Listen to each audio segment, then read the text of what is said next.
Hello students, welcome back to the online English classes. Today in this class we'll study about chapter number 7, Where Tigers Swim. It has been written by Mr. Bittu Sehgal. The theme of this story is wildlife.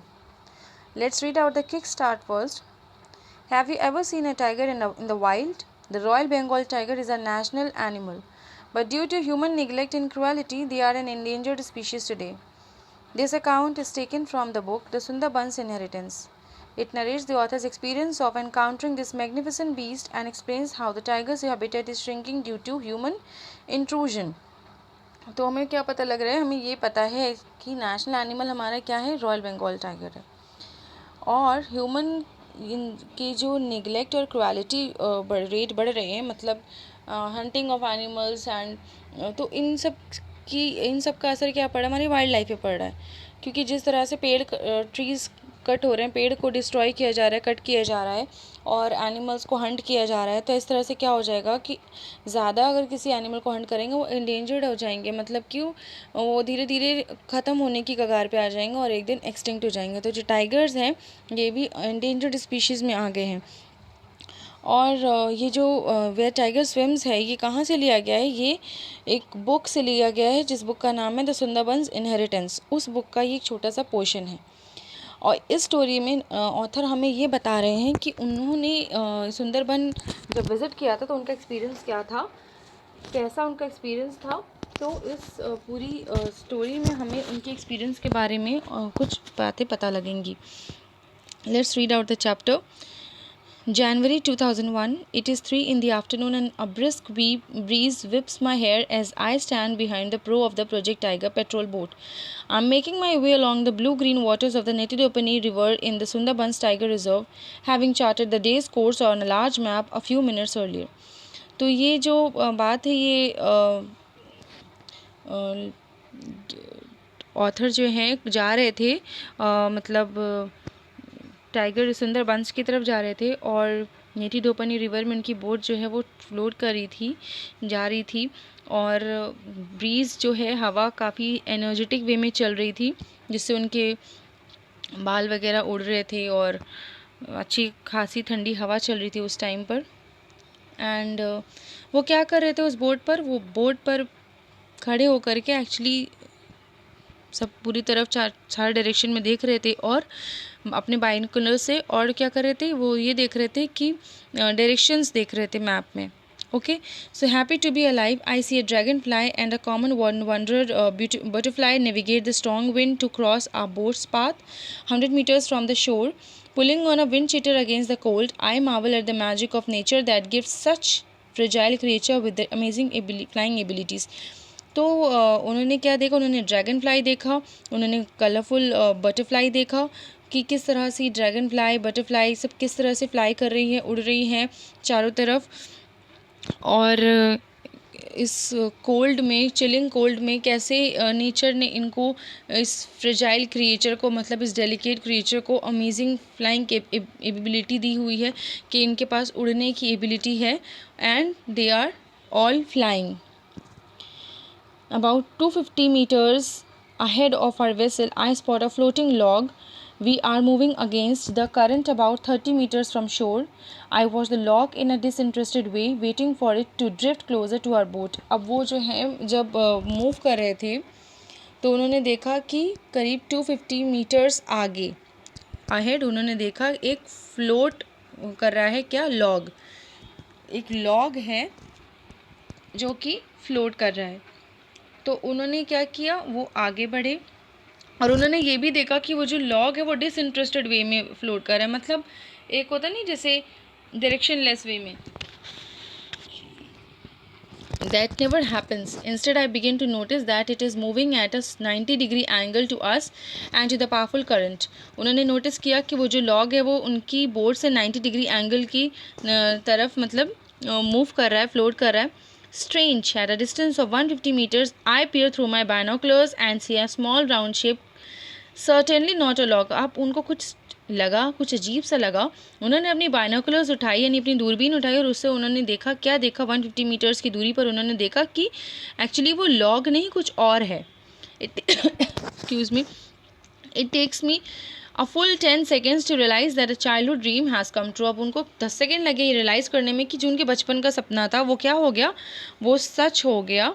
और वो जो उन्होंने log देखा वो actually log नहीं, वो क्या था, I am in the Sundarbans and there before me in flesh and blood a wild tiger.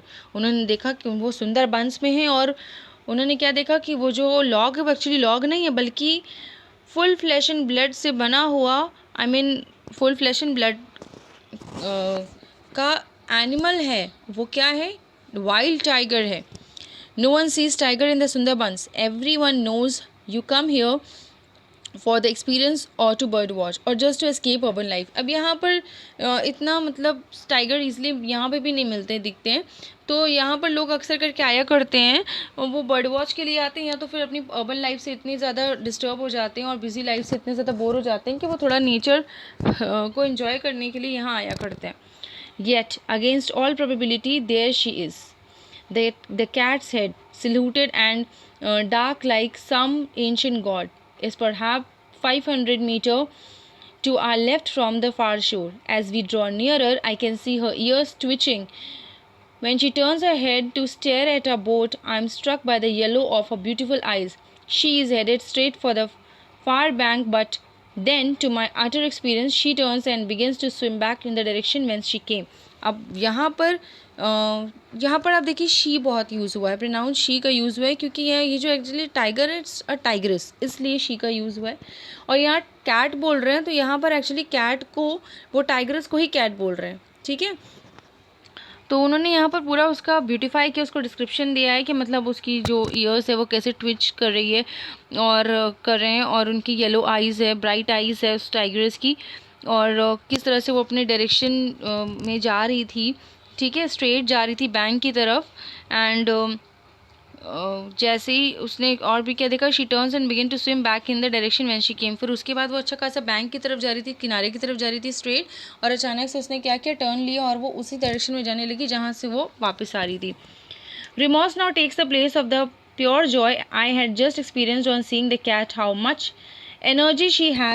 much energy has that cat already spent swimming against the powerful current, and I have disturbed her and forced her to do just the opposite of what she had wanted. वो जो river था उसका जो मतलब speed था उस river का, काफ़ी ज़्यादा स्पीड में वो रिवर फ्लो हो रही थी, बह रही थी, और उसको रिमोर्स फील कर रहा था ऑथर यहाँ पर कि अच्छा खासा वो जो टाइग्रेस थी वो अपने डायरेक्शन में जा रही थी और उसको मतलब हम लोगों की वजह से कुछ डिस्टर्बेंस फील हुआ और वो उस डायरेक्शन में जाने के बजाय दूसरे डायरेक्शन में जाने लग गई। तो कहीं ना कहीं हम लोगों ने क्या कर दिया, उसको डिस्टर्ब कर दिया। इस बात को वो सोच करके ऑथर रिमोर्स फील कर रहा था, रिग्रेट फील कर रहा था। Everyone is now on deck. I shout harsh instructions to the boatman to maintain a distance of at least 30 meters from the cat and yell at him not to cut off her path to get a better look, but the cat has other ideas. As our boat comes to a near halt, she actually begins to swim back towards us and with the current. She approaches as close as 10 meters to our left, glancing up at us just once before heading for the shore from behind our vessel. उन्होंने क्या किया, author ने अपने boatman को instruct किया कि किसी तरीके का कोई भी डिस्टर्बेंस ना हो, बोट को एटलीस्ट 30 मीटर्स कैट से दूर रखा जाए, मतलब टाइगर से दूर रखा जाए, और किसी भी तरह से टाइग्रेस को किसी भी तरह का कोई भी डिस्टर्बेंस ना हो। मगर वो जो कैट थी, वो जो टाइग्रेस, इसके अपने अदर आइडियाज़ थे। As a boat comes to a near halt, she actually began to swim. अब जैसे उसको मतलब जो उनकी बोट थी जो वो आगे की तरफ आई, थोड़ा नियर आई, तो वो जो कैट थी, मतलब वो जो टाइग्रेस थी, वो अपोजिट डायरेक्शन में मूव करने लगी। और जैसे ही वो बोट क्लोज आई तो टाइग्रेस ने क्या किया, एक ग्लांस किया, एक नज़र, एक झलक उठा करके नज़र उन लोगों की तरफ देखा, ऑथर की तरफ। Tigers are very powerful swimmer. I can imagine her huge paddle-like paws propelling her forward underwater. अब यहाँ पर हमें एक और बात पता लग रही है कि ऑथर बता रहे हैं कि जो टाइगर्स होते हैं वो पावरफुल स्विमर होते हैं, मतलब वो सिर्फ हंटिंग ही नहीं करते, वो सिर्फ झाड़ियों में छुप के हंटिंग ही नहीं करते, इनफैक्ट वो स्विमिंग भी जानते हैं। सो ये भी बता रहे हैं कि I can imagine a huge paddle like paws propelling. अब वो जो उसके पंजे हैं वो बता रहे हैं कि उसके पंजे इमेजिन कर पा रहे हैं कि वो पैडलिंग का काम कर रहे हैं और उसको उस वाटर में आगे बढ़ने के लिए, पुश करने के लिए हेल्प कर रहे हैं. Her heart must be fit to burst from the effort and anxiety avoiding a second project tiger vessel position between our boat and the shore. She heads for the mud bank. अब वो जो tigers थी बहुत effort लगा रही थी और वो अब किधर की तरफ जा रही थी, मड बैंक की तरफ, यानी दलदल की तरफ, किनारे की तरफ जा रही थी जहाँ मड है.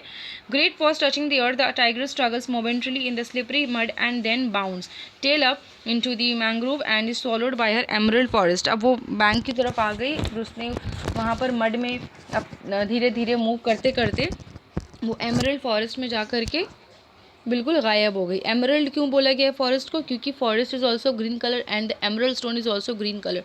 तो एमरल्ड स्टोन का जो कलर है उससे कंपेयर करके फॉरेस्ट को बोला गया, इसलिए वहाँ पर एमरल्ड फॉरेस्ट का यूज़ हुआ है.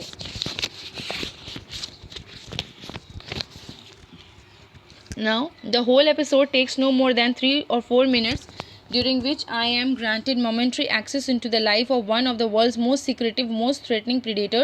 I have seen tigers in the wild course of time across India, but for some reason that I cannot quite explain, this experience leaves me marked for life. अब वो जो पूरा episode, वो जो पूरा सिनेरियो कुछ मिनट पहले हुआ था, वो एक्चुअली ऑथर के लिए बहुत ही इंपॉर्टेंट था, क्योंकि जो वर्ल्ड का सबसे ज़्यादा मोस्ट थ्रेटनिंग प्रेडेटर है, मतलब प्रेडेटर वो एनिमल जो प्रे करते हैं, हंट करते हैं, उसको इन्होंने देखा और उसका एक्सपीरियंस लिया, राइट. तो ये उनके लिए बहुत ही ज़्यादा एक बहुत ही अच्छा एक्सपीरियंस रहा है लाइफ का. The Sundarban is a bird's paradise, and before daylight faded, I found myself identifying birds, comparing their beaks with the food they sought. अब ये जो सुंदरबन है, ये क्या इसको बोलते हैं? बर्ड्स पैराडाइज, यानी कि पैराडाइज हम हेवन को बोलते हैं. तो यहाँ बहुत खूबसूरत खूबसूरत बर्ड्स भी होती हैं. तो मतलब यहाँ की बात अब हमें ऑथर बता रहे हैं. इन्होंने देखा कि जब डे लाइट फेड हो रही थी, मतलब उसके पहले, यानी दिन ढलने के पहले पहले ये उस एक स्पॉट पर पहुँच गए जहाँ पर बहुत सारी ब्यूटीफुल बर्ड्स थी, और उसके बारे में हमें ये बता रहे हैं. Curlews and whimbrels dug deep into the mud for crustaceans. Sandpipers pick off smaller creatures closer to the surface. Brown-winged kingfishers waited patiently for a fish or crab to come within striking distance before swooping down on them like multicolored stealth bombers. अब यहाँ पर इन्होंने हमें अलग अलग तरीके की birds के बारे में, उनके हाउ दे आर लुकिंग, उसके बारे में बताया है, वो क्या कर रहे हैं, what they are about to do. जैसे उन्होंने हमें किंगफिशर के बारे में बताया है. किंगफिशर वो होता है ना जो मछलियों को खाता है बैठ कर के किनारे पे. तो किंगफिशर के बारे में इन्होंने जैसे मैं बताया कि ब्राउन कलर की विंग है उसकी, वो किंगफिशर बहुत खूबसूरत दिख रहा है, और वो क्या कर रहा है, बहुत ही पेशेंटली वो किनारे पर बैठा है और वेट कर रहा है फ़िश और क्रैब का, कि जैसे ही ये फ़िश और क्रैब ऊपर की तरफ आए, बस जल्दी से किंगफिशर उनको हंट करके वहाँ से उनको लेकर के चला जाए. On slick mud banks that melt like chocolate into the water. अब वहाँ पर एक मड बैंक है, मतलब वहाँ पर दलदल है, और जो उसकी मड है वो चॉकलेट कलर की है, ब्राउन कलर की है, वो बिल्कुल ऐसा लग रहा है जैसे कि चॉकलेट को मेल्ट कर दिया गया है पानी में. और उस दलदल में क्या है, क्रोकोडाइल्स हैं, मॉनिटर लिजर्ड्स हैं. मॉनिटर लिजर्ड्स वो जो बड़ी बड़ी सारी लिजर्ड्स होती हैं, छिपकलियाँ होती हैं, they are called monitor lizards.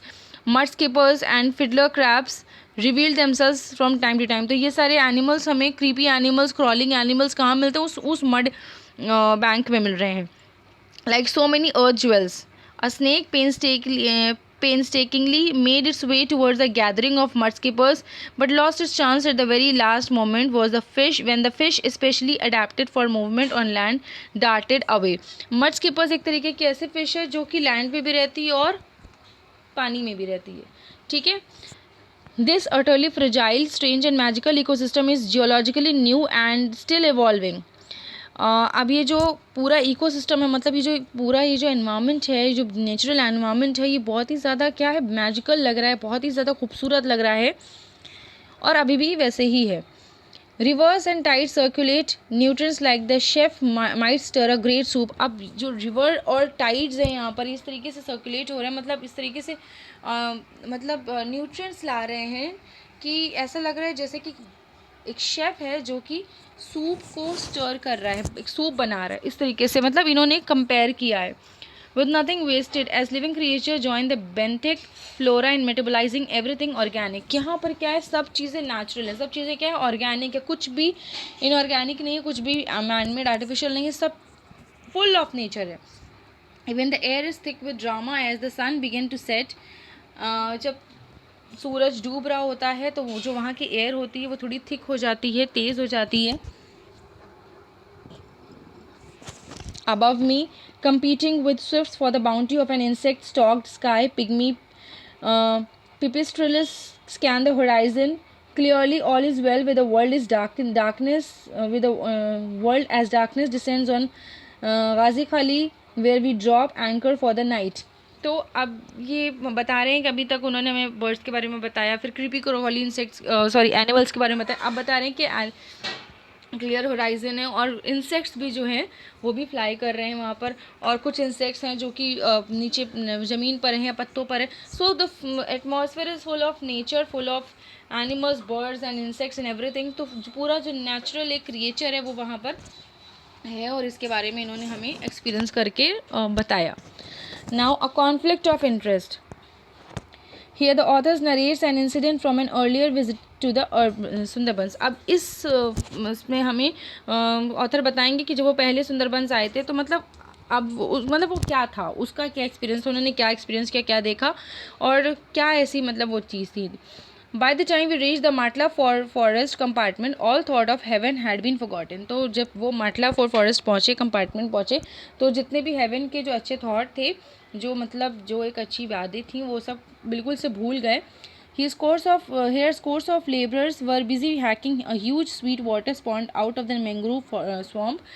अब जो वहाँ पर स्कोर्स ऑफ लेबरर्स हैं, मतलब जो वहाँ पर काम कर रहे हैं, जो फॉरेस्ट में जो लोग रह रहे हैं, तो वो लोग क्या कर रहे हैं, हंटिंग एंड मतलब वो लोग फिशिंग वगैरह कर रहे हैं वहाँ पर, और सब लगे हुए हैं और फिशिंग वगैरह कर रहे हैं, वाटर वगैरह यूज़ कर रहे हैं, निकाल रहे हैं।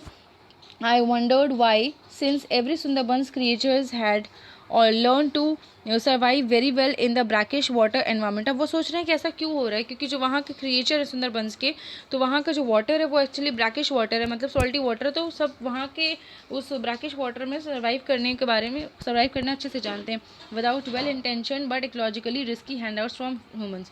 अब वो जो ह्यूमन्स हैं वो ऐसा इंटेंशनली उन लोगों को हार्म नहीं कर रहे हैं, नेचर को हार्म नहीं कर रहे हैं, बट येस अनइंटेंशनली ह्यूमन्स के थ्रू नेचर हार्म हो रहा है। Half an hour later, we docked at the Haldibari camp jetty and walked through a net-protected walkway to inspect a fleet of fishing boats। अब आधे घंटे के बाद वो जो है हल्दीबारी कैंप में वॉक कर रहे थे, जो वहाँ की जो मतलब जो रास्ता है वो नेट प्रोटेक्टेड है, मतलब ब्रिज टाइप का है, और उसका जो प्रोटेक्शन है, दोनों साइड से नेट लगी हुई है। तो वो उस रास्ते से जा रहे थे, क्या करने के लिए, वो देख रहे थे, वो फिशिंग बोट को इंस्पेक्ट करने के लिए, देखने के लिए जा रहे थे। Laden with logs the boats had been confiscated from wood poachers by the forest department. अब वो जो बोट है वो पोचर्स जो इलीगल हंटर्स होते हैं उन लोगों की बोट थी, तो उन लोगों से फॉरेस्ट डिपार्टमेंट ने क्या कर लिया, जब्त कर लिया। There are almost 3 lakh people who scour the Sundarban swamps to eke out a living each day, and some clearly are no longer satisfied with farming or fishing। लगभग 3 लाख लोग वहाँ पर जो हैं मतलब सुंदरबन स्वॉम्प से में अपनी लिविंग लाइवलीहुड को फुलफ़िल करते हैं, लेकिन फिर भी वो लोग फार्मिंग एंड फिशिंग और जो वहाँ का मतलब जिस भी चीज़ तरीके से अपनी लिवलीहुड को कंप्लीट कर रहे हैं वो सेटिस्फाई नहीं हो रहे हैं। At this rate the forest will soon vanish, I thought darkly sold to the highest bidder. अब इस तरह से मतलब अगर वो ह्यूमंस जो हैं वो अपनी लिवलीहुड को सेटिस्फाई करने के लिए फॉरेस्ट का यूज़ करेंगे, जैसे कि अगर वो ट्री वगैरह कट करेंगे, एनिमल को हंट करेंगे, तो ऐसा है कि वो दिन दूर नहीं है कि जैसे फॉरेस्ट एक दिन इस तरह से ख़त्म हो जाएगा, बिल्कुल वैनिश हो जाएगा, गायब हो जाएगा, या फिर किसी भी हाईएस्ट बिडर को, यानी जो बहुत रिच, कोई बहुत पैसा बोली लगा देगा, उसके हाथों ये जब फॉरेस्ट पूरा फिनिश हो जाएगा, मतलब इस तरह से उसका ओवर यूज़ कर करके उसकी ट्रीज़ वगैरह को कट करके और लैंड बिल्कुल बैरन हो जाएगी, एनिमल भी नहीं बचेंगे और वो लैंड पूरी बैरन हो जाएगी, तो उसका क्या कर सकते हैं। फिर एक समय आएगा कि उसको हाईएस्ट बिडर को, किसी बहुत ही रिच इंसान को, किसी बहुत ही रिच पर्सन को बेच दिया जाएगा, और ताकि वो अपना होटल वगैरह उसमें कुछ बना सके, जो भी कुछ कर सके, कोई बिल्डिंग बना सके। तो अगर मतलब कि वो एक इमेजिन कर रहे हैं कि अगर इसी तरीके से चलता रहा तो ये दिन भी आ सकता है। A deltaic patch of low lying mud and silt. ठीक है, डेल्टा क्या होता है, वो जो तीन तरफ से जिसके पानी होता है, तो उस लैंड को हम डेल्टाइक लैंड कहते हैं। The Sundarban is a tropical estuary स्वॉर्म forest where as many 65 mangrove plant species grow, making it the most biodiverse mangrove forest in the world. Sundarbans क्या है, सबसे ज़्यादा मैंग्रोव फॉरेस्ट की जो वैरायटी है, ट्रीज़ की प्लांट की जो स्पीशीज़ है, वैरायटी है। बायोडाइवर्स मतलब कि डाइवर्सिटी, मतलब बायो मतलब लाइफ एंड डाइवर्स मतलब वैरायटी। तो बहुत सारी स्पीशीज़, बहुत सारी वैरायटी ऑफ मैंग्रोव प्लांट की यहाँ पर पाई जाती है। ठीक है, वर्ल्ड में सबसे ज़्यादा। तो nutrient pour into this food factory from all sides as flood water from both the Ganga and the Brahmaputra mix and merge with the southern ocean tides to carve ever shifting creeks and channels the veins and arteries of the Sundarbans। अब यहाँ पर बता रहे हैं कि nutrients मतलब यहाँ पे जो फूड फैक्ट्री है, मतलब यहाँ से food factory in the sense कि जैसे एक तरीके से बताया गया कि यहाँ पर एक तरीके से मतलब इतने न्यूट्रिएंट्स मिलते हैं, क्योंकि जो ये हमारा फ्लड आता है, जब वहाँ पर ब्रह्मपुत्र और गंगा से जो फ्लड आता है, तो फ्लड आता है बहुत सारा मिट्टी भी साथ में लेके आता है। यहाँ की जो मिट्टी होती है उस गंगा एंड ब्रह्मपुत्र बहुत ही फर्टाइल सॉइल होती है, तो वो यहाँ के लैंड को भी क्या करती है, फर्टाइल कर देती है। तो इससे क्या हो जाता है, बहुत अच्छे तरीके से हार्वेस्ट के मतलब कि काम आती है, ये लैंड बहुत अच्छी फर्टाइल लैंड हो जाती है। तो इस तरह से, और जो यहाँ का वीन एंड आर्टरीज बताया गया है कि लाइफ लाइन है, life line vein and arteries हमारे गंगा ब्रह्मपुत्र को बोला गया है कि ये यहाँ की क्या है, लाइफ लाइन है। ठीक है, human are not really welcome in the Sundarbans and life can be hard and very dangerous for them unless of course they happen to be traveling in the comfort of tourist vessel। तो यहाँ पर जो humans हैं उनकी life बिल्कुल भी बहुत risky है until and unless वो अपने टूरिस्ट व्हीकल में नहीं आते, तो अदरवाइज अगर वो ऐसे ही आते हैं तो उनकी लाइफ यहाँ बहुत ही ज़्यादा रिस्की है। Little wonders that human settlement exist only in the northern edges where solid and man made dykes keep the tides at bay. अब यहाँ पर जो ह्यूमन लाइफ है वो सिर्फ पॉसिबल कहाँ है, नदर्न एजेस की तरफ है। ठीक है, this is probably the only tiger reserve in India in which there are no permanently settled villages. ये इकलौता इंडिया में ऐसा टाइगर रिजर्व है जहाँ पर परमानेंट सेटल विलेज नहीं है। और फॉरेस्ट में तो परमानेंट सेटल विलेज है भी, लेकिन यहाँ पर कोई भी परमानेंट सेटल विलेज नहीं है, क्योंकि रिस्क लाइफ जो है वो रिस्की है। This is the ultimate land of tiger, क्योंकि ये जो लैंड है सुंदरबंस, ये जो लैंड है वो टाइगर के रहने की जगह है, टाइगर्स का हैबिटेट एरिया है। Though humans are not settled here they pour into the swamp on every day that weather allows. अब क्योंकि भले ही ह्यूमन हालांकि यहाँ पे सेटल्ड नहीं है, मतलब परमानेंट सेटलमेंट नहीं है, लेकिन फिर भी वो अपनी अकॉर्डिंग टू दी वेदर वो अपनी लाइफ की जो लाइवलीहुड है वो यहाँ से पॉसिबल उनकी होती है। So this set up a conflict of interest that end up as a no-win situation in which both human and tiger die। अब ये जो है वो एक्चुअली लास्ट में ये बता रहा है कि इस चीज़ से टाइगर और ह्यूमन दोनों ही के लिए नो विन सिचुएशन है, कोई भी के लिए भी जीतने वाली सिचुएशन नहीं है, क्योंकि इससे नुकसान दोनों को ही हो रहा है। कैसे हो रहा है, हालांकि सुंदरबंस में हर वो चीज़ें पॉसिबल है जो टाइगर के रहने के लिए बहुत अच्छी है, लेकिन क्योंकि ह्यूमन का इंटरफेरेंस है, अगर ह्यूमन जो है इस तरह से इंटरफेयर करेंगे तो टाइगर के हैबिटेट हो जाएगा डिस्टर्ब, तो वो भी पॉसिबल नहीं है कि वो सही से रह सकें। और फिर hunting of tigers and all, और ह्यूमन्स के लिए भी क्यों पॉसिबल नहीं है, क्योंकि वो जब यहाँ से अपनी लाइफ में मतलब जो भी वो लेबरिंग कर रहे हैं, जो भी चीज़ें उनको यहाँ से मिल रही, फिर भी वो खुश नहीं है, सेटिस्फाई नहीं है। तो जब दोनों ही अपनी सेटिस्फैक्शन को नहीं पहुँच रहे हैं, तो इस तरीके से तो दोनों के लिए ही नो विन सिचुएशन क्रिएट होती है। Okay, so this was all about the chapter. I hope that you all have understood, and just read out the chapter in your book also, and we'll meet in our next video. Till then, goodbye.